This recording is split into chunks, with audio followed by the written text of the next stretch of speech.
هذا رسول الله هذا حبيب الله هذا رسول الله هذا حبيب الله هذا حبيب الله هذا حبيب الله.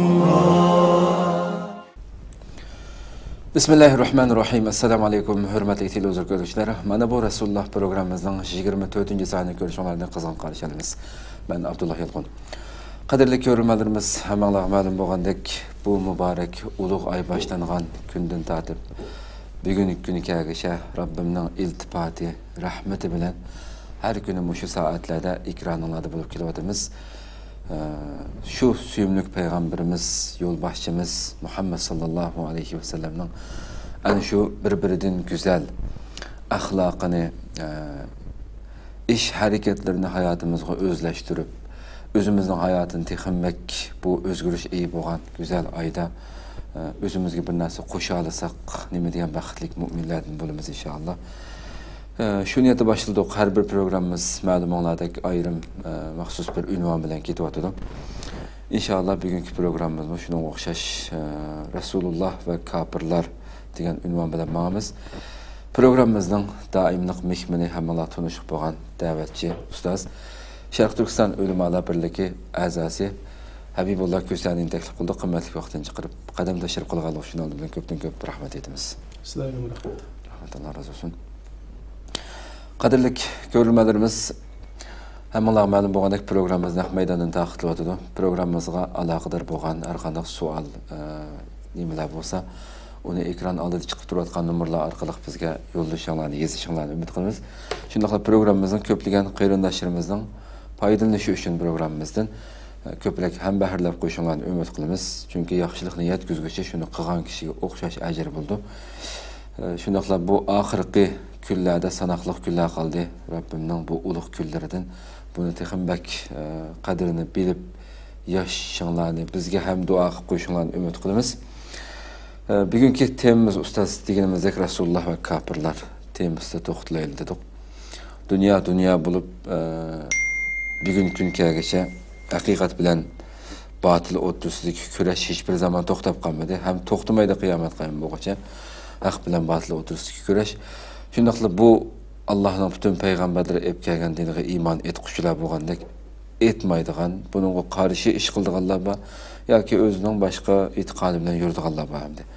Albatta bu masalani ham to'xtalishimiz kerak bo'lganligi uchun bugun buni to'xtalsak, shu oldi bilan biz kafir degan nima bu hukmni bilsak. A'udhu billahi mineşşeytanirracim. Bismillahirrahmanirrahim. Elhamdülillah ve salatu vesselamu ala Resulillah ve ala alihi ve sahbihi ve men vala.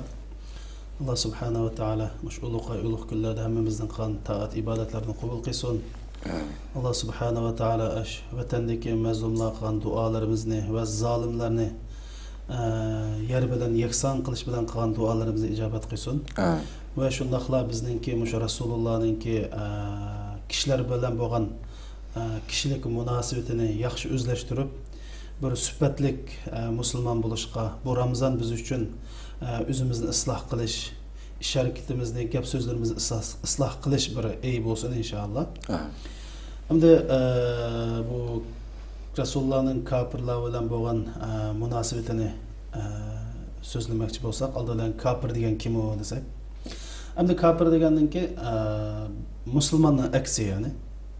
Allah'a ve Allah'ın Resulü'ne inkar kılan. Ya ikisinden birisini inkar kılan. Yani Kur'an'da kelgen barlık Allah'ın ki kelamını itiraf kılmagan adamını kafir deymiz. Mesela İslam'da imanın ki 6 şartı var deb koyumuz. Allah'a iman etiş, Allah'ın ferişteleriga iman etiş, Allah'ın peygamberleriga iman etiş, Allah'ın ki kitabı iman etiş, kıyamet günü iman etiş ve takdirinin yaxşamanlığı iman etiş degan bir. Ana muşu şartlarga İslam'dan asas 5 prensip var. İki şahadet, namaz, zakat, roza, hac, qatılık muşni tel tüküs inkar qıp qalsa bu kafir oldandı. Bu kafir. Endi bu kafir degan söz Arapça söz bulup arabcha so'z bo'lib, bir narsani yushugan yoki bunda yeb qo'yganni kafara deydi, kafir deydi. Ya'ni demak islomni bildi, islomning qanday din ekanligini bilib, Allah qandaqdir sabab bilan yoki haqavurlik qilib yoki bir manfaatni kayni kirib yoki bir sabablar bilan bu haqni yushirib, haqni qabul qilmagan odamni kafir deymiz. Bu kafir yoki masalan tug'ilishidan aslidan kafir bo'ladi. Ya'ni ichim kafir, teshim kafir, kafirlar bo'ldi.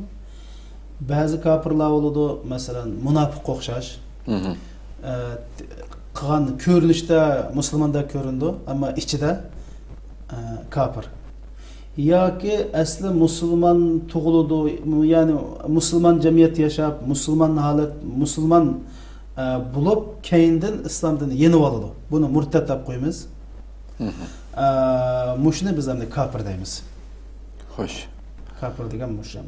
Bu yerda deb qo'ydigan gap hamda mush kafirlarningki darajalarimi o'xshamaydi hamda. Turlarga ayirsak masalan. Tur ayrimga hatta kufrning darajasi. Masalan, ba'zi kafirlar va islomning haq ekanligini bilib turib, vastayqanata oyatda bor. Va jahadu biha vastayqanata anfusuhum.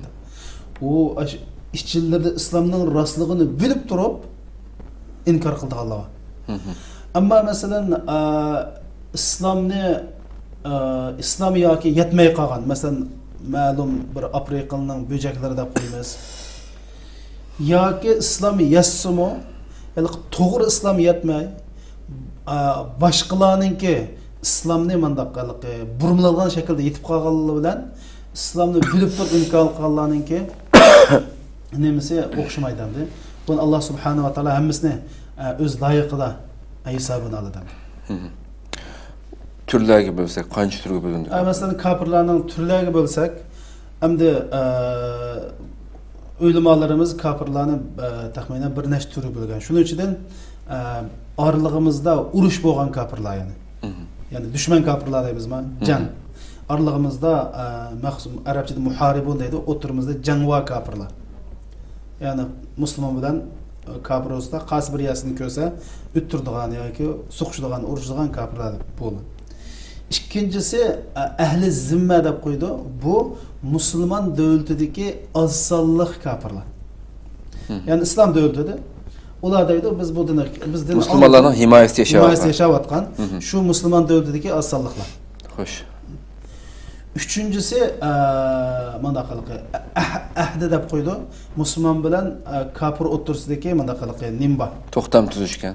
Diplomatik munosabati bor. Diplomatik munosabat bor. Ya u haliqi uning musulmon davlatda yashamaydi. U boshqa davlatda yashaydi. Biz boshqa davlatda yashaymiz. Lekin o'rtamizda mana bir to'xtam kelishim, diplomatiya munosabat degan gap. To'rtinchisi vaqtliq tinchlik o'rnatgan kafirlar. Vaqtliq. Masalan, Payg'ambar sollallohu alayhi vasallam Makkadagi Makka kafirlarning 10 yillik kelishim o'rnatdi. Ya'ni ahlul ahd degan davomli qiliqi. Davomli bir. Beshinchisi tinch aman ahlul aman deb qo'ydi. Bu haliqi tinchlik berilgan kafirlar. Bunun degan gap, masalan, bizning davlatimiz bor, bir musulmon davlat. Kafir davlatdan bir musulmon, bir kafirdir bir kafir bizning davlatga vizalib yoki bir musulmonning himoyasi bilan bir musulmonni kel bu davlatga seni men himoya qilma deb, o'sha himoyasi bilan kelgan kafirda bunday 5 turga bo'ladi. Nima uchun bu 5 turga bo'lamiz degan chog'da bu kafirlar bilan muomala qilishda, shular bilan aloqa qilishda bir-biriga faqat o'xshamaydi. Buni bilish kerak. Masalan, urush holatidagi kafirlar, undan keyin musulmon davlatida yashaydigan assalliq, ya'ni kafirlar, undan keyin musulmonlar o'zaro mandaq bir diplomatik munosabat o'rnatgan kafirlar, undan keyin vaqtliq tinchlik kelishim tuzgan kafirlar. Undan keyin bizning yurtlarimizga vizalab yoki musulmonlarning himoya qilish asosida ruxsat elib kirgan kafirlar. Buni bilishimiz kerak. Shuning uchun mushu har bir kafirning turlari qarab turib, buningga qilingan muomala o'xshamaydi. Xo'sh, endi bu turga bo'linadigan albatta qisqa dedik, buni ochsak, jiq mazmunni ichilib ketadi, mishada to'xtatsak. Rasululloh kafirlar bilan qanday muomala qiladi? Rasululloh kafirlarni qanday muomala qilgan? Hamda mushu kafir degandeklar nurg'unlarimiz ko'z oldimizga shu hozirdan tutib olsak, saladagandek, urdigandek, desaydigandek bir dushmanni ko'ziga oldimizga ekvolimiz. Endi masalan kafirlar bilan bo'lgan aloqada tinchlik asos prinsipmi yoki urush asos prinsipmi desak, asli kafirlar bilan bo'lgan aloqa asli tinch. Tinch yashash. Urush istisnoiy holat. Yani biz o kafirlar bilan davomli urushib, suqishib, vaqirishib, to'lishib undaq emas. Chunki islom dini kafirlar bilan bo'lgan aloqani adolat va zulm qilmaslik asosida kafirlar bilan bizni yashashga buyurgan. Unda uncholar tarixdan buyon bo'lgan fathiylar. Tamam, onu deyishimiz. Bu fathiylar bekor boshqa davlatga bordi. Deyishimiz, o siyosiy ahvol. Asli men dedim, asli kafirlar. Ama bu dinni yetkizish kerak-da butun dunyoga. To'g'ri, masalan dinni yetkizish maqsad urushib yetkizish emas. U shu vaqtida, masalan o'z vaqtida bu temi kirsak jiq ahvollar bo'ldi. Ammo Rasululloh al-javatga qanday qaraydi bo'lsa? Sen kafir musulmon bo'l. Ya bo'lmasa aslim taslam. Musulmon bo'lsang, salomat qilsa, bo'lmasa urush va oldingda. Ya qanda buni mundaqlar bir yerda tushunsak bo'lmaydi-ku. Aldidan men bir day, aldidan oyat لا ينهاكم الله عن الذين لم يقاتلكم في الدين ولم يخرجكم من دياركم أن تبروهم وتقسطوا إليهم إن الله يحب المقسطين. Şunama ayet nim deydi? Sizlerinin dininglarni deb sizlarni urishmagan deydi. İkincisi وَلَمْ يُخْرِجُكُمْ مِنْ دِيَارِكُمْ deydi. Sizlerni jutunlardan qolamagan kafir deydi. Yani demek bunda degene devletimizdeki kişilik hukuka tajovuz qilmagan, dinimizga tajovuz qilmagan kafirlar bilan ularga yaxshilik qilib va ularga adolatparvarlik qilib yashashinglardan Alloh sizni cheklamaydi dedi. Tamam? Demişqas Allah adolat ahlini yaxshi ko'radi deb. Hamda Rasul akram sallallohu alayhi vasallam dedi: "Ala man zalama muahadan aw intaqasa haqqahu aw intasaqahu haqqahu aw kallafahu fawqa taqatihi أو أخذ منه شيئا بغير طيب نفس منه فأنا حجيجه يوم القيامة." Kim ki bu Müslümanlar bilan ahdi tuzishgan, yani diplomatiya münasebet o'rnatgan bir kishini zulm qilsa, bir kafirni zulm qilsa, ya uning haqqini ilib olsa, yoki uni kuchi yetmaydigan ishni qilishga majburlasa, yoki au intaqasa degan uni intaqasa degan kamsisa yoki uning haqqini uning ruhsiz ilib olsa, qiyomat kunsi men uning nimasi da'vochisi deydi. O'tirib turib da'vo qiladi. O'tirib, uning da'vochisiga men, ya'ni sen u kafirning qimidan meni shunday qildi demoqchi bo'lsan. Endi qarshingda meni bo'lsa deydi payg'ambar alayhisalom. Tamam? Demak, yani bu ayet bu hadislardan biz normal yoki diplomasiya munosabat o'rnatgan yoki biz birga yashaydigan kafir o'qasa mana bu bo'yicha yashaymiz. Tamam? Endi ikkinchisi islomningki nazarda umumiy jihatdan inson mayli kafir bo'lsin, musulmon bo'lsin, islomning nazarida inson ulug'. Buni biz valaqad karramna bani adam va hamalnahu fil barri wal bahri. Yani biz inson bolalarini ulug' qildik dedi. Hatta Rasulullah'dan kelgan hadismi mana bu masalani ta'kidlaydi. Masalan, Qays ibn Sa'd bilan Sahl ibn Hanif Qadisiyada bir jinoza o'tibdi. Buxoriyda bu hadis mavjud. Shunda bir jinoza Qadisiya degandan keyin Ironning yurtida hamda yani mecus, o'tga ibodat qilgan odamlar. Shunda bir jinoza o'tibdi, o'ndan dast turib jinozaga bo'lgan hurmatini bildirdi. Bildirgandan keyin ular dedi, "Voy, ma yerlik odamlar" dedi. Ma yerlik odamlar degani demak bu mecus, bu kafir demekçi. Degan keyin u ikkisini depadi.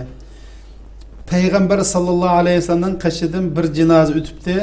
Peygamber Aleyhisselam ondan tudi faqila innahu yahudi. Allah'ın peygamberi o Yahud. Yahud diye kafir bizim nispeten. Ma Yahudi depti. Aleysat nefsen. Bir adam emasmi? Can emasmi dedi. Qaysi hadislarni bu hadis kitabı? Bu ama İmam Müslim nakil kılan hadis. İmam Müslim nakil kılan hadisler. Rasulullah muşu asli sahabelerge muşu düşünceni muşu hukumni bermekçesli. Mesela Peygamber Aleyhisselam bir Yahudi İslam'ın düşmeni, Müslümanların düşmeni şu vaktada. Şunda bolsa mu? Men de o asli biz insaniyetke baxt saadet epkagili, dunyoga tinch epkagili. Şuna Kur'an-ı Kerim'de udhulu fis-silmi kaffa deydi. Asli bu yerda islomga o'lmadimiz tafsir qilib, islomga to'liq kiringlar deydi. Asli islom degan tinch amallik. Bütün tinch amallik hammadan kirish islomning maqsadi. Tinch amal bo'lsang, sen islomga kirgan bo'lsan.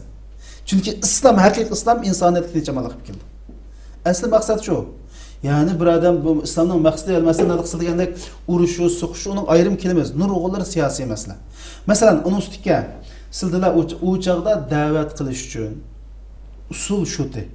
Hozir davri o'zgardi. Hozir sunniy amralar bor. İnternet bor. O berib ataytan suqish uchun musulmon da'vat yetkazib bo'ldi. Suqishdagi maqsad nima? Da'vat yetkazishmi ya berib o'ltirishmi? Da'vat yetkazish. Hozir usul o'zgardi. Hazır dünyada o davet etkisinden de sokuştuğa dünya tüzümünün özgürlüğü. Çünkü vasıta özgürlüğü o. Şaraitinin, zamanının, makanının özgürlüğü falan vasıta özgürlüğü. O da kim değişmez inşallah eğer ayrım bulup kalsa. Mesela anan eken biz Müslümanlar şunu düşünürüz ki bu dünya rengarenk yani kafir mengu tügmeydi. Ne dedi Allah subhanahu teala? وَلَوْ شَاءَ yani bu datalar dünyadaki o'xshashmagan iqlimlarni, o'xshashmagan turlarni buluşturup وَلَوْ شَاءَ رَبُّكَ لَجَعَلَ النَّاسَ أُمَّةً وَاحِدَةً Allah xalagan bolsa bütün insaniyetni bir ümmet o'xshash musulmon qabul etdi. Ya bo'lmasa kafirni boshqa planetda yaratsam yarataverdi Allah subhanahu taala. Shunda nima dedi? Walakin la yazaluna mukhtalifin. Ular har xil rangarang bo'lib turdi deydi. Bu Allohning irodasi. Buni tushunishimiz kerak. Shunda Anadan keyin Allah biz bilimiz hesap kıyamet günü hesabını aldığını Allah. Biz xalqlarni dinga mecburlanishga buyurmagan. Qur'onda necha yerda bor. Qur'on necha yerda. Masalan nima dedi? "Walau sha'a robbuka la'amana man fil ardi kulluhum jami'an." Agar Alloh xalaq qilsa yer sharda hammasi musulmon bo'ladi. Vaqt imtihon tugaydi da. İmte bu dünyanın boğundan mı payısı yok? Dünyanın mı ayıtı? Dapım ne de? Efe ente tukrihun nase hatta yekunu mu'minin. Sen kişilerini mümin oluşkan mecburlamsa dedi. Demek mecburlaş yok. Mecburla eğer o mecburla olsa bizim Ondan sonra Resulullah'ın hadisi kanında şöyle umirtu en uqatilen nase hatta yekulu la ilahe illallah. Hatta yeşhedü en la ilahe illallah. Hatta yeşhedü en la ilahe illallah. Bu aşı Mekke müşrikleri kartlagan dedi bilmalımız. Lekin men nas dedi, nas. Nas şu, lekin nas da Peygamber Aleyhisselam kulu bilen şu Mekke'ni işaret kılgan dedi. Lekin Kur'an-ı Kerim'de ayet var. Li undira ummel qura ve men havla hada. Etrafta ya ben dedim şuna ama bu ayet daireni bekleştirir. La ikraha fid din. Mecburlaş yok dedi. Mecburlamaymiz. Lekin davetni yetkizishga biz bütün can cehlimiz bilan tirishimiz. Bütün melimizni, jinimizni Allohning bu dinidagi, yer sharidagi har bir bujaklargachilik, har bir uyguchilik, har bir binogachilik, har bir chidirlag'ichilik dinni yetkizish musulmonlarning majburiyati. Shuning uchun islom dini namoz qanday farz bo'lsa, har bir musulmonga da'vat qilish shunday farz. Bu bizning maqsadimiz bu yerda xalqlarni so'qishib, uni majburiy qilish emas. Biz da'vat yetkazishga majbur. Evet, bu Allah'ın dinini her yerde yetkizish bizning majburimiz. Shuning uchun dunyodagi kafirlarning 50% musulmon bo'lmaslik jinoyatini musulmonlar ustiga oldi deb Imom G'azali rahmatullohi alayhi aytgan. Muhammad G'azali dunyodagi kafirlarning 50% musulmon bo'lmaslikqa asli musulmonlar sababchi deydi. Birinchisi da'vatni yaxshi qilmagan, ikkinchisi musulmonlar mushunda qaloqligi. Mushunda qilib islomga yaxshi vakillik qilmay, islomga yaxshi temsil İslamның yaxshi elchisi bo'lmay, boshqalarning islomdan nafratlashini keltirib chiqargan musulmonlar, shuning uchun 50% kafirlik jinoyatini musulmonlar ko'tardi deb manda degan gaplar bor. Shuning uchun bu kafirlarning sababi yo'qmi? Chunki kaynini qaldirish bo'lsin, nurg'un suiqasdlar bo'lsin, to'xtamay qildiki kafirlar ojizlatish uchun musulmonlar. Uning hisobi bo'ldi. 50% shunday deydi. Ammo 50% kafirlarning kafir qilishgan musulmonlar birey İslamga yaxshi elchi bo'lmagan deydi. O'ylab baqsizlar, demisimi? Islom yolg'onga qilma deydi. Islom qaloq bo'lma, nadam bo'lma, jahil qolma. Nima? Islom nayt ilg'or bo'l, adablik bo'l, axloqlik bo'l. O'zingning yaxshi ko'rganini boshqalarga yaxshi ko'r. Kishilarga ziyon solma. Hozir nima qilyapmiz biz? Xo'sh. Demak shu hamda. Shunga biz musulmonning majburiyati. Alloh nima dedi? Agar Alloh xolsa, oyat qo'y bu Sura Yunus 99-oyat. Wallau sha'a robbuka la'amana an-nasa kulluhum jami'an dedi. La'amana man fil ardi kulluhum jami'an dedi. Agar Alloh xolsa, zimindagi barliq insonlar hammasi musulmon bo'ladi. Lekin sen kishilarni musulmon bo'lishga majburlamsan Muhammad deb. Shuning uchun imtihon bo'lgan ekan, bu yerda Alloh majburlamaydi, biz majburlamaymiz. Lekin bütün can jahlimiz, jinimiz, qinimiz bilan sapmuş, sağlam dinni yetkizmiş. Hazır sağlam ne cümle? Teatür üzümüz bilvagan dinlemez. Sağlam, hakiki Kur'an hadisi otturu koyulgan dinni yetkizişke biz mükellef ve şunun mecburumuz. Bunu bilişimiz gerek. Ama biz yetkizgenden keyin ularning, yani kafirlarning bu İslamga yoki şu davetni yetken kişinin İslam'a qaytırgan inkasını bunu da biz soralmayız. İcabi inkas qaytaramdı, pasif inkas qaytaramdı, ondan biz sormaymiz. Şunu deymiz. Ve in jadaluka faqul Allahu a'lamu bima ta'malun. Allahu yahkumu beynakum yawmal qiyamah fima kuntum fi tahtalifun. Mecburiyetimiz şu. Kıyamet günü Allah anın için üz hüküm çıkardı. Ama berip onun boynunu kılıçını tanıtır, Müslüman bulsa, anda kılsa diyen gap yok. Ağlı kıssa degende mındak yapacağız hazır. Aşağıda sayına Peygamber Aleyhisselam aslim teslim oldu. Bu her şu vaktinin Resulullah'ın şu bazı meselelerini şu devrinin siyasi, ictimai vaziyete qarab tushunish kerak. Uni akiliplanmayak salsak bo'lmaydi. Ama umumiy Qur'on hayat edisini biz unutib qolsak bo'lmaydi. Umumiy bir nimbamaydi, qonun prinsiplar bor.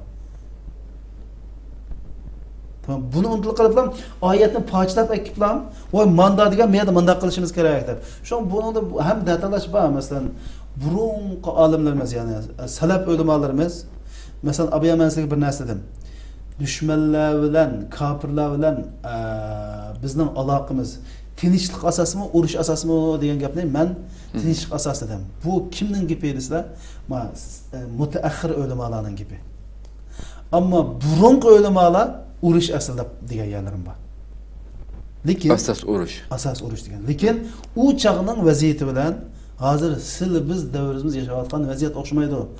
Burunqi urushlarda o'ylab baqsa, Rasululloh 23 yil jarayonni urush qilgan vaqtida o'lgan odamning soni 1000 bo'lmaydi. Tamam. Hozir bu qoral bu nim bilan ana degan men dedim. Lekin hozir davatlar bu qoral bu nim bilan shu eng ko'p o'ltirayotganlar degan musulmonlar emas, kafirlar musulmonlarni o'ltiryapti. Degan butun dunyo qarasak, nada bo'lsa qon yeringlarning hammasi musulmonlar ustiga yig'yapti. Yani şu holatda musulmonlar bizning eng qildigan ishimiz tinchlik deb yuradi. Yo'q, masalan, urushning maqsadi tinchlik. Buni bilib qo'ysa, urushning maqsadi tinchlik keltirish. Av ayri, masalan, birsini o'ltirsa, voy men sizlik berib tinchlik unda gap yo'q. Oyatda bor-ku, va iza atada alaykum fa'tadu alayhi misla ma atada alaykum. Sen qanchalik tajovuz qilsa, sen shunchalik tajovuz qilsa, bizlarga o'ng inking, sol inking tutib, yaqonga sil chaponni seppa degan bizning dinimiz emas u. Mesela, lekin mening deganim asli dinimiz normal kafirlarga o'tadigan gap ma'lum. Urush jarayoni kafirni ikkinchi diqqatimda kelaydi ona. U ayri, masalan, hozir bizning kommunistlar, Xitoy kommunistlari bizning yurtimizni bizlar hech qanday bir buzg'unchilik qilgan ishni hechimni qo'yib buzg'unchilik qildi. Masalan, men bir 2 oy burun bir inson haqlari tashkilotining boshlig'idan ko'rishib qoldim. Shunda dedi. Birlashgan Davlatlar Tashkiloti inson haqliq aloqador 120 qonun bor. Xitoy 120 qonun hammasi xiloflik qilib dedi. Xitoy shuni hammasiga imzo qo'ygan deb. Bu ayrim gap, ammo normal, mening men deyotganim normal bir kafirlar bor. Ya'ni orliqimizda urush yo'q.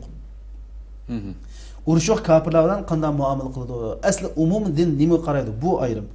U agar birisi sizga tajovuz qilsa, seni bo'zgasa, o kafirkan, musulmon bo'lsam jang e'lon qilamiz uningga. Shuning bizning dinda jihadil bug'at deb tajovuzchilarga jihad qilish degan gap bor. O tajovuzchi musulmon bo'lsa-mu, agar sening haq-huquqlarga, mol-mulklarga tajovuz qilsa, uning bilan jihad qilamiz biz. Kafir bo'lsa, albatta dadabaldan so'ramaydi, ayol erdan so'ramaydi deb baya uningga. Bu ayrim gap. Tamam? Xo'sh. Shuning masalan islom dinidami va la taqtulun nafsallati harramallohu illa bil haqq. Sizlar nahaq hech qanday bir odamni o'ltirish bo'lmaydi deydi. Shuning uchun nafs degan kafirlar bor. Shu qatadi shu. Ya'ni biz bu yerda va la yajrimannakum shana'anu qawmin alla ta'dilu. Sizlarning boshqalarga bo'lgan, ya'ni bir qavmga bo'lgan adovatinglar sizlarni adolatni barpo qilishdan to'sqan bo'lsin dedi. Albatta. Yani bu dinimiz, ma düşmanka deb adolatni qatlab nimani astiga sep qo'shib qo'ymaydi. Albatta. Shariatni astiga sep qo'shib qo'ymaydi. Bu dinimizning buyruqlari bu. Ya'ni shariatimizda adolat parchalanmaydi. Adolat mutlaq. Hamma odamga o'xshash yurgizilish kerak. Kafirga, musulmonga, boyga, kambag'alga. Mana bu yüzlügen misallar vardı. Hatta Halife Qasım'ı aldıydı, qazini aldıydı ki onunla davalashquchi kafir olsa-mu, şunun haqqında halifeninki qarshisiga hukm chiqarganda. Masalan, o'ylab baqsa, mushu islomninki tunji subhi davrida islomga eng dushmanlik qilgan ikki shaxs bor. Umar ibn al-Xattob, Abu Jahl, Umar ibn Hisham. İşki Umar hamda. İşki Umar islomga ajoyib dushmanlik qiladi. Lekin Rasululloh mushunga nim dedi? Allah, maş işki Ömer'nin sana en suyumliğinin birisini Müslüman kıpage. Ne iş olmuş birisini? Müslüman kıpage. Yani bizden asli maksat şu, kişilerini hak tuntuş, Allah tarafka işki dünyanın baksatı ap çıkış. Hurafatlıktan, nadallıktan şuna. Mişad aşnaq Rasulullah kalbini şula gum saklamadı. Rasulullah şu güyle bir dozaqtı küp, kül olab kitabı cevotlar demedi. Ey Allah şula. Şuna ben de hemen hazır kayıp. Bizniki musulmonlarga musulmonlarga aloqamiz hatto Rasulullahning kafirga muomalasidan o'xshamaydigan ba'zi ish shunchalik muomala qilmaymiz, muomalamiz shunchalik sifatsizlashib ketdi, shunchalik nacharlashib ketdi. Inshaalloh buni deymiz qo'y masalan. Mush bulubmi yani inshaalloh biz o'ngshaymiz. Yo, hatta Taifdan chiqqan vaqtida mana Alloh alayhi tarishda avatib vayron qilib deysiz, qip-qizil kafir hamda oldiki, o'ziga dushmanlik qilgan kafirlar. Ya'ni bu islom asli avlodini nasldan kelib qolarmiki deb umid qildi Rasululloh. Islom asli kafirlar qanday qaraydi desa, kafir asli bir kasal. Kafirning ehtiyoji nimaga ehtiyojli? Doktor ehtiyojli. Mana musulmonlar shu doktor shu. İslam onun doğrusu. Müslüman şahsiyetçi emas. Müslüman şahsiyetçi. Özü bilgen bu göher bu hakikatni başka bilmey qalğanımı bilsin degan arzudan məqsəd yoxdur. Şununğa Peygamber Aleyhisselam şu İslam'a kirmegenler üçün ağırıp qalıp emasmı? Oy muşunçula hakikat olsa içinde. Şunu Kur'an-ı Kerim'den dedi. Fel ne dedi? La'allaka baxi'un nafsaka ala alla yakunu mu'minin. Ularning mu'min bo'lmaslikqa xuddi o'zingni bir o'ttirib oldigandek, ya'ni o'zingni bir yerdan tashlab oldigandek mushta siqilsa, unda qilmadi. Yani Rasululloh shu darajada içinde. Endi dedim yerda fala tazhab nafsuka alayhim hasarat. Fala tazhab nafsuka alayhim bunchik hasratlanma olar. Sen o'zingning bu, ya'ni bundaq qilib sen ichingni bunchola hasratlan to'lg'izib, yana g'am g'ussida yani sıkılıp yani ülep ketme. Hasratda aşında bu ketme. Nefsin kit kalmasın, canın kit kalmasın dedi. Yani bunun neymi düşüdü o dese Resulullah Xuda şu kafirlarning şu Müslüman bulanmağanlıqqa bu İslam dininden ibaret Allah'ın nimetiga müşerref ve müyesser bulanmağanlıqqa iç sıkılıp acayip bir xil his qildikan da şu Allah sab o derecede qilib ketme. O derecede qilib ketme. Deb şu ana men dedim lekin mushu Qur'oni Karimda aniqla men sha'a falyu'min ومن شاء فليكفر. Yani la ikraha fid din qad tabayyana ar-rushd min al-khalqal musliman bo'lsin, khalqal kafir bo'lsin. Dinda majburlash yo'q. Qad tabayyana ar-rushd min al-ghay. Haqiqat batildan oshkora bo'ldi. Haq nima, batil nima oshkora qilib qo'ydik. Gap aniq bo'lib ketdi. Endi qolsan kafir bo'l, qolsan musulmon. Ama ham o'ylab baqsizlar, siz bir odamni majburiy musulmon qilmaysizlar, ya'ni munofiq paydo qillar. Yani içinde kanaat bilen, içi haqiqiy, içinden musulmon bo'lsa munofiq degan shu ayni. Munofiq degan shu. Shuning uchun hamda bu asli. Shuni Payg'ambar alayhisolamdan qaraydigan bo'lsak, masalan Payg'ambar sallallohu alayhi vasallam Taifga chiqib qaytgan vaqtida kimning siyosiy panohligiga kirdi? Mat'am ibn Adining siyosiy panohligiga kirdi. Mana kafirlar qanday munofiq qildi? Masalan ba'zi chaqda biz ojiz bo'lib qolsak, ya'ni kafirlarning siyosiy panohligiga kirsak bo'lgan gap. Masalan hicret qilgan vaqtida Abdullah ibn Urayqitni o'ziga yo'lbosh chiqildi. Abdullah ibn Urayqit kafir. Xo'sh. Masalan musulmonlar Makkada qattiq ezilgan vaqtida musulmonlarni kimga qarshi qabatdi? Najashini qarshi qabatdi. Najashi xristian shu vaqtida. Kim musulmon bo'ldi deb qaraldi. Lekin Najashi shu vaqtning o'zida kafir tayna. Rasul Akram sallallohu alayhi ve sellem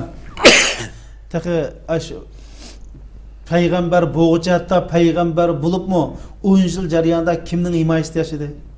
Tag'isi Abu Talibning iborat kafirninki himoyasida yashadimiz bilmasaydi. Tamam. Masalan Sa'd ibn Abi Waqqas og'rib qolgan vaqtida shu vaqtdagi arablardagi eng dangliq doktor Haris ibn Kalada degan kafirni qashqarib davolanib keldi Payg'ambar alayhisalom buyurdi aynan. Yani bu yerdagi biz yomon ko'radigan kafir kim u? Yani biz bilan harbiy olib turgan kafir kim u desa, bizga tajovuz qilgan, bizga aziyat bergan. Ammo dunyoning bir burunida o'zining ishini yap, o'zining neni yap turgan kafirga bizning majburiyatimiz da'vat yetkazish. Xo'sh. Ular olib berib so'qishish, urushish, vaqirish emas o bizning mazmunimiz. Bu hamda. Masalan, Rasulullahning vaqtida, hilmiyat ajoyib bir gap aytaman. Rasulullahning vaqtida Najrondan Yahud umiki keldi. Najrondan Yahud umiki kelib Rasulullahning masjidiga kirdi. Masjidda Rasulullah faranglashdi. Şu an ularning ibodat qildi vaqt qilgan joyda Rasulullahning masjidida Yahudlar ibodat qildi. Yani bir kafir o'zining ibodatini Rasulullohning masjidida qildi. Rasululloh chiqib o'g'irlamaydi, shirk keltirib o'ldi, to'liq ish yo'q.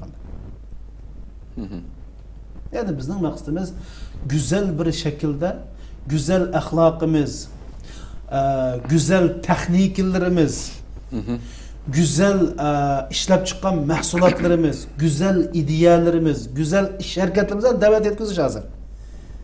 Hazır biz tel aksice çok, ben dedim o, bu din bir xil o'zgarib ketdi hazır. Dince o'zgarib ketdi. Biz şu qarab baqsaq, qalaq taraf yaxshi o'qimaydigan, o'zimizni ilm ma'rifat bilan qurollantirmaydigan, axloqiy jihatdan o'ylab baqsaq, vaqiraydigan, to'laydigan, qo'shnimizga aziyat beradigan, tozliq ahamiyat bermaydigan bu ishlar asli sen qara, u van haqlarga islomni to'lab ig'izing bilan gapirib yetkazgandan amaliy ish harakatdan bilan ilim ma'rifating bilan, kuchlik iqtisoding bilan, kuchlik texnikang bilan dunyoga chiqish uningdan o'zi da'vat yo'q. Uningdan o'zi da'vat yo'q. Chunki dunyoda hamma odamlar kuchliklarga qaraydi. Kuchliklarni taqlid qilishga urinadi. Kuchliklarning gap oqidi dunyoda. Nima uchun Amerika dollar dunyoning dollari bo'ldi? Nima uchun ingliz til dunyoning tili bo'ldi? Nima uchun butun Xitoyning mollari dunyoga yamirdi? Asli bunun hammasi sil biz qilgan ish qo'y. Shuning o'zi da'vat asli. Shuning Qur'oni Karimni o'qisizlar, Yusuf alayhisalom qanday da'vat qildi? Bir millatni, bir davlatni bir ocharchilikdan qutulish orqali da'vat qildi. Hammamiz ko'ramiz buni. Nima? Yusuf alayhisalom shuna qildi. Musa alayhisalomning da'vati ezilgan bir millatni zolimning qo'lidan qutuldirish jarayoni Musa alayhisalomning da'vati bo'ldi.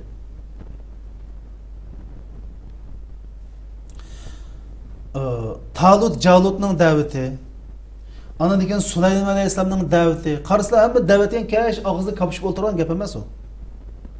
Da'vatning turlari, masalan, hozirgi zamonda kishilar eng qilgan narsa nima? Ilm, ma'rifat, go'zal axloq, insonparvarlik, taraqqiyot, gullangan iqtisod. Asli da'vat bu. Berib kap ishtining qarasa, ishtining pushqirishga yaqon ker, xalqlarga men dinni da'vat qilmasam olmaydi xalq dinni. Sen qarasa da'vat qilgan odam da'vat qilinuvchidan safa, ilm, nurg'un jihatdan ustun bo'lish kerak. Sen o'zing o'ymatib turib, dondagi odamni men seni qutqizmayman, menga ku o'zing o'ymatim chiqadi men bu. Bu hozir din dedim, o ta'tur hamda. Ta'tur bir ishlar bo'lyapti hamda hozir. Shuning uchun bu dinni mushunaqa. Masalan, Payg'ambar alayhisalom kafirlar mehmonga chaqirsa baratdi, kafirlarni mehmon chaqiratdi. Buni biz o'qidik masalan. Payg'ambar alayhisalom bir Yahudi bola kesilib qolgan chaqda kasalni yo'qildimi, yo'qlamadi bu? Yo'qladi. Lekin shu kasalni yo'qlash jarayonini islomni yetkazish fursati qilib tanlab oldi Payg'ambar alayhisalom. Xo'sh. Nima? Bir qo'shnisi vardi, qo'shnisining bolasi Yahudi bola og'rib qoldi. Payg'ambar alayhisalom yo'qlab berib, sen bir iymon etib ol dedi. U bola iymon etdi. Degan musulmonlar basima ulardan farqi yo'q yashab keldi shu. Ha, shu. Biz hozir nada undan shu. Berib nachar axloqimiz bilan islomdan nafratlantirib yenib kelamiz. Shu gap. Bu nachar eri. Xalqni ujudiga berib, xalqning nastiga qizil chiroqlari to'xtamay, shuning qonunlarga buzg'unchilik qilib, bog'chisiga kirib, mehnat qilib o'tib, berib bekavagan pulni yetib yeb ishlamay, xalqlar qarab, "Mag'buyla mushuna go'yka" deb islomningki obrazini tushirib yenib kelamiz. Her bir musulmon her bir musulmon asli minib yurgan Qur'on jonliq islom bo'lish kerak. İslamni haq qanday ko'radi? İslamni siz men orqali ko'rdi islomni. Buning diqqat qilishimiz kerak. Gap qiling desa hammamiz xud ajoyib dabdublik gaplarni qilamiz. Ammo ish harakatlarimiz, qilishlarimiz hammasi islomningki hech bir prinsipiga tushmaydigan gap endi. Masalan, bu mushu masalalarda mushu ikki bisliq harakat qilinayotganligi ko'rinmamdi masalan shu dunyoda degan masalan yer sharida ya'ni Tom, Jem bilmem ne ismlik bir insonlar, maxluqlar bir qanday ig'ir jinoyat odamni o'ldirib vahshiy ashna qilyapsimi? Ig'ir bir jinoyatlarni eski qiliqni qilsimi? Shu Tom degan bir maxluq yoki Jem degan bir inson qilibdi. Deb xabarlarga shu chiqadi, shu bir inson bilan tugaydi. Ammo Ahmad, Samad, Muhammad ismli birisi qilgan ekan, musulmon qilibdi deb musulmonga. Bütün musulmonlar otib qo'ydi. Masalan, Yevropaninki bu qandaqsiga bu adolat bo'lsin bu? Uni hech qachon biz uni adolatga o'rnak qilmadik-da ularni. Ularda rasmiy ish qilsin. Masalan, bu masalan g'arb dunyolari mush demokratiya, erkinlik deganni o'z davlatdagi odamlarga berdi. Tamam. Sırıt çıkıp gez bir anda maydı. Sırıtta mesela Amerika desek, en dünyadaki faşistler bilen Saudi mesela Mısır'ın alaydı. Bir zalimni yolap çıkardı. Az sayılan bilen halk arası kanunluk sanılan bir reisini düşürüp şuna ama. Hoş. Dünyadaki en zalimler bilen birleşiyordu. Az nimede türmü kuranmasa, Amerika türmü kuranmasa, kanundan atlap için türmünü ne kuruldu dese başka zalim devletlerin türmüsünü kurdu. Türmüsü aşağı türmü kurdu. Guantanamo Amerika'nın içinde mes koyana. Tamam. Demek bular işki bislik, işki koşuluk onu kıldı. Bu kısa çünkü bana ular şunun biz ulanı kafir deymiz. Bizninki örnekimiz, bizning prinsipimiz Kur'an hadis. Ular anı qandan keyin men ma'ni qilmaysiz olmaydi. Biz din buyurganini qilamiz. O işki bislik qilgan obdan. Masalan, bularning demokratiya, adalati o'zining davlatda o'zining furalga sirti chiqib kelgandan keyin yani o'xshash şu barbaraligini ve şeyligini qiladi. İşki biz qildigini rasan. Andan Payg'ambar sallallohu alayhi vasallam dedik. Boshqalarni yo'qlab kesilib qolsa yo'qlab boradi.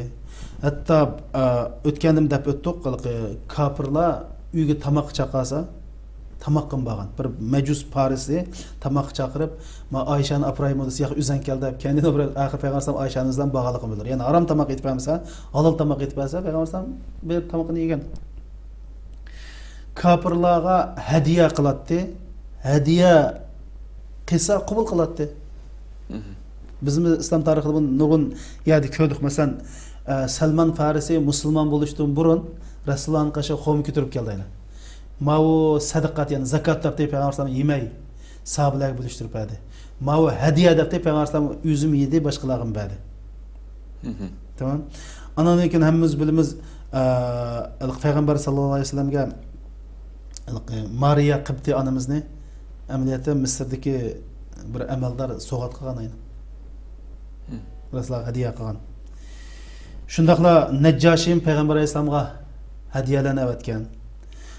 Andan keyin Payg'ambar alayhisalomni uyda qo'y o'ltasa, Yahudi qo'shnimizni ochiq badanglarni deb so'raydi. Masalan, Abdullah ibn Umarmi qo'y o'ltirib, shu Yahudi qo'shniga qo'yning go'shtini beradi. Nima deb bersa desa, Jibril alayhisalom Payg'ambar alayhisalomga qo'shnini tavsiya qilgan. Mazala Jibril yusini bil jar hatta zanat annahu sayuwarisu degan hadis. Yani Jibril qo'shnan bo'lgan. Vasiyat qilib mirosxo'r qilib qo'ygan o'xshayman degan hadisga asosan musulmonlar mana shunday qilgan. Hatto kofirlarga sadiqa bersin bo'ldi deb. Zakat bersak bo'lmaydi. Normal saxovat emasmi? Shuni bersin bo'ldi deb. Ularning ko'ngli islom mayil qilish. Albatta. U bergandan keyin, masalan, bizningki bo'lgan ishini deb biray. Miyada bir Uyg'urlarning yotiqi bor. Rohat mehmonxonasi edi. Shu yerda bir ikki ayol ishlaydi. Shundan birisi og'rib qolib, nihoyat qiyinchilik qilgan chog'da mehmonxonadan bunga pul yordam qilibdi. O'sha 2 kun u ayol operatsiya qilinib, davolanib kelib, o'sha bir hafta bo'lib qoldi o'shqa. Men musulmon bo'lay deb kelibdi ayol. Asli xristian ekan. Men musulmon bo'lsam deb. Bergan pul 1000 lirajimi? 1000 lira pulni beribdi. Bu musulmon bakalan bir narsa berdi. Musulmon bu yaxshi bo'lsa men islomga kiray deb kelibdi. U nalikka chatalikmi? Yo'q, turkiyalik. Ha. Xristian. Ha. Rahat mehmon Zaytunburda Rahat mehmonxonasi ishlaydi. Xo'sh. Men Rahat mehmonxonasi egillari qiyinchilik qilgan ekan, bo'pti deb 1000 lira 2 lira olib yordam qilibdi ekan. Kesal dog'lar men musulmon bo'laman. Bu musulmon nima degan yaxshi odamlar bular. Bu bizningki dinimizningki bizga bo'riyotgani bu asli. Ana degan silbillah dinimiz masalan qo'shnimiz kofir bo'lsa, yaxshi qo'shnidarchilik qilishga, aziyat bermaslikka buni buyurgan. Andan keyin masalan kofirlarning ilm setim qilish Payg'ambar alayhisalom normal ilm setim qilgan yerlari bor. Albatta. Shunami? Andan keyin masalan ularningki ularda bilim bo'lsa, texnika bo'lsa, ulardan o'rganib foydalansak bo'ladi. Masalan Payg'ambar sallallohu alayhi vasallam hijrat qilgan vaqtida aynan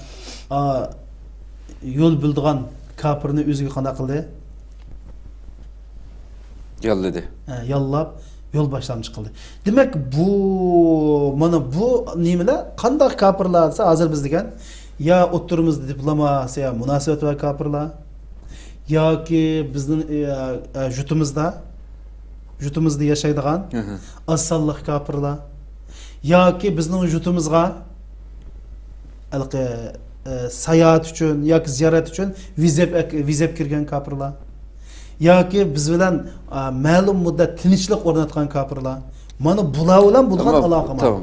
Bu hamda biz keyin paranglashamiz-da ikkinchi bo'limda. Bizning vatanimiz Sharq Turkistondagi hech bir kofir bunday tinchlik sayohat kelgan deb ayrilmaydi-ku.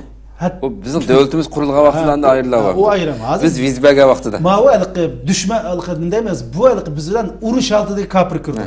Uning fuqarasi mu, askari mu hamma narsa. Uning hukmi ayrim.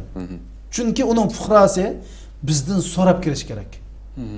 Chunki Sharq Turkiston tarixdan beri Turkning va Turkdan keyin musulmonlarning vujudi. Bu azaldan Xitoyning vujudi emas. Shunga fuqarasimi bizdan so'rab kirish kerak. Agar viza olmay bizning vujudga kirgan bo'lsa, uning jini, meli kapolatga ega emas. Buni inshaalloh deyishimiz, u dushman kofirlar o. Xo'sh. Vaqtimiz yana to'shib qoldi, chunki program yana nurg'un savollar bor, inshaalloh kelar soatda davomlashtirsak. Alloh razı olsun. Gayet güzel yoritib berildi deb qarayman inshaalloh. Rahmat. Qadrli ko'ruvchilarimiz, shuna qilib programmamiz yana vaqtimiz to'shib qoldi. Yana bir eskartilgan narsa qadrli ko'ruvchilarimiz. Biz yani İslam bo'lib dünya tarixida hiçbir zaman Müslümanlar hiçbir devletni, hiçbir ziminni Müslümanların tarixida işgal tarixi yok Müslümanlarınki. Yani belki tunji qatim anlaganlar bo'lishi mumkin bu masala.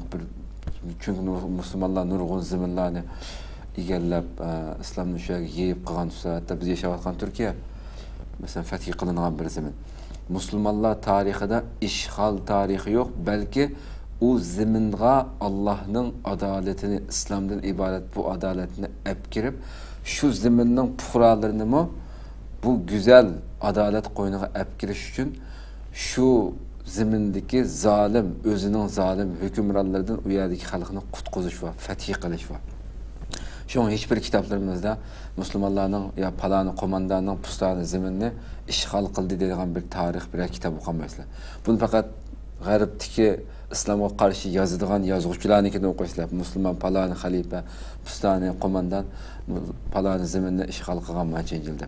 Ammo bizning tariximizda ishg'ol tarixi yo'q. Hech bir zaman musulmon o'zi e'tiqod qilgan Alloh bergan bu dinni, bu go'zal shariatdan iborat bu narsani shu yerdagi shu tarixga yenib qarab baqsak butun tarixiy kitoblarda shu yerning fath qilinishimi nurg'un sabablarni ko'ramiz ham orqa ko'rinishda. Aşağıdaki Hristiyan bo'lgan bo'lsa, masalan, shu Turkiyani deylik, İstanbulni o'z vaqtidagi o'zining Hristiyan hokimlaridan mishadagi Hristiyan xalqning yashayotgan zulmi dotpandiyat deb shu yerdagi xalqlar qaqshab ketgan ashlarning yozuvchilarini o'qiymiz masalan. Bu ham qarab boqaylik tarixga. Ya men bu yerda men Hristiyan shu o'zining hokimlarining ustiga kiygan pop kiyimlarini ko'rishdan Osmanlı xonadonining odamlariningki shu ustiga salli yo'gab qilgandim. Shu sallisini mening davlatimda, diyorimda shuni ko'rishni xohlayman. Men bu o'zimning jinsidan bo'lgan, o'zimning millatidan bo'lgan bu menga zulm qilayotgan bu hukmronlarni ko'rishdim, ko'g'inimdan musulmonlarning hokimlarini ko'rishni xohlayman men. Chunki ularda adolat va deb arzu qilib ketishgan shu xalqlari masalan. Qachon keladi? Va Yevropa nurg'un davlatlar o'zining hukmronlaridan ishning kunni ko'rganligi uchun bu islomdan iborat bu dinimiz adolatni dunyoga yeyishni buyurganligi uchun shu vaqtdagi hukmronlarimiz, xalifalar hammasi o'zlam yashab biz rahat yashasak bo'ldi, boshqalar nima ishim bor deb shumay qanaqa desa o'zi yashab bu e'tiqod qilgan bu adolatni shu yerdagi xalqqa shu xalqni zulmdan, hukmronlarning zulmidan qutqizib, islomning adolatini keltirib 600 yil mesela en oxirgi xalifam 600 yilga yaqin dunyoga hukm surgan. Demak, bizning dinimizda, bizning tariximizda hech bir zaman boshqalarga zulm qilish yo'q.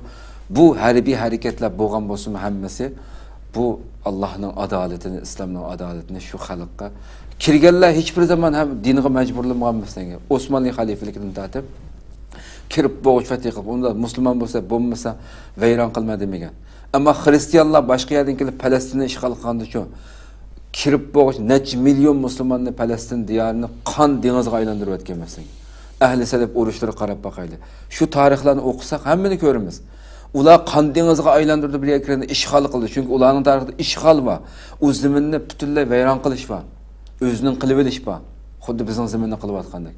Ammo musulmon bir yerga harbiy harakat qilsa-mu, shu xalqninki oldidan shu yerda yashayotgan xalqninki tinch, aman, adolat bilan yashashini ko'zlab qoladi. İnşallah bu programmalar, bu mazmunlardan kengri doirada to'xtalishimiz mumkin oldiki programmalarda.